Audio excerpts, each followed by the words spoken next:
তিনি লাঠি দ্বারা পাথরে আঘাত করতে বললেন, পরবর্তীতে 12টি ঝর্ণা দ্বারা প্রবাহিত হয়েছিল। এই আয়াতের মধ্যে আল্লাহ তাআলা পূর্ববর্তী নিয়ামতগুলোর কথাও একেবারে স্মরণ করে দিয়েছেন, যা হচ্ছে তাদেরকে মেঘমালা দ্বারা ছায়া প্রদান, মান্না এবং সালওয়া তাদেরকে অবতরণ, এগুলিও আল্লাহ তাআলা স্মরণ করিয়ে দিয়েছেন।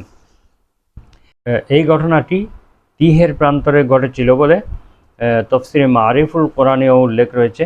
সেখানে তাদের যখন পানির তৃষ্ণা পেল তখন তারা পানি চাইল। মুসা আলাইহিস সালাম আল্লাহ তাআলার কাছে দোয়া করলেন। সেই দোয়ার পরিপ্রেক্ষিতে আল্লাহ তাআলা লাঠির আঘাতের মাধ্যমে 12টি প্রস্রবণ বা ঝর্ণা দ্বারা প্রবাহিত করে দিলেন।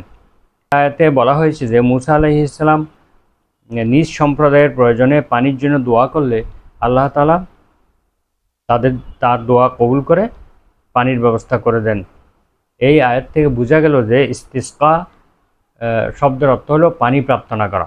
তো আমাদের শরীয়তে ইস্তিসকার সালাত একটা রয়েছে, অর্থাৎ পানি প্রার্থনার জন্য সালাত আদায়ের একটা বিধান আমাদের রয়েছে। এই ইস্তিসকা এর মূল অর্থ হলো দোয়া করা, পানির জন্য দোয়া করা। মুসা আলাইহিস সালামের শরীয়তেও এই বিষয়টিকে শুধু দোয়ার মধ্যেই সীমিত রাখা হয়েছে। যেমন ইমামে আজম আবু হানিফা রহমাহুল্লাহ বলেন যে ইস্তিসকার মূল হলো পানির জন্য দোয়া করা। এই দোয়া কোনো কোনো সময় ইস্তিসকার সালাতের আকারেও করা হয়েছে। যেমন ইস্তিসকার সালাতের উদ্দেশ্যে রাসূল সাল্লাল্লাহু আলাইহি ওয়াসাল্লাম ঈদগাহে তাশরিফ এনেছিলেন এবং সেখানে সালাত, খুতবা এবং দোয়া করার কথাও বিশুদ্ধ হাদিসে বর্ণিত হয়েছে। আবার কখনো কখনো সালাত বাদ দিয়ে বাহ্যিক অর্থে শুধু দোয়া করেই শেষ করেছেন। যেমন বুখারী এবং মুসলিমে একটা হাদিসে এসেছে যে মহানবী সাল্লাল্লাহু আলাইহি ওয়াসাল্লাম জুমার দিনে পানির জন্য দোয়া করলে সাথে সাথে আল্লাহ তাআলা পানি বর্ষণ করেন।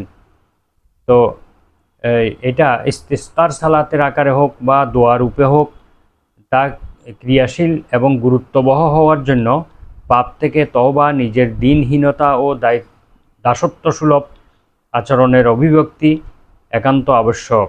পাপে অটল এবং আল্লাহর অবাধ্যতায় অনড় থেকে দোয়া করলে তা কখনো ক্রিয়াশীল হবে না এবং সেই দোয়া কবুলও হবে না। এই জন্য পাপ থেকে তওবা করা এবং তওবা করে প্রার্থনা করলে আল্লাহ তাআলা বৃষ্টির জন্য প্রার্থনা কবুল করবেন। এই প্রসঙ্গে আমরা দেখব যে হাদিস শরীফে এসেছে, যে বুখারী শরীফে একটি হাদিসে এসেছে, আন আব্দুল্লাহ ইবনে যায়দিন রাদিয়াল্লাহু আনহু আন্নান নবিয়্য সাল্লাল্লাহু আলাইহি ওয়াসাল্লাম খারাজা ইলাল মুসাল্লা ইয়াস্তাসকি ফাস্তাকবালাল কিবলাতা ওয়া কাল্লাবা রিদাআহু ওয়া সাল্লা রাকাতাইন। আব্দুল্লাহ ইবনে যায়দ রাদিয়াল্লাহু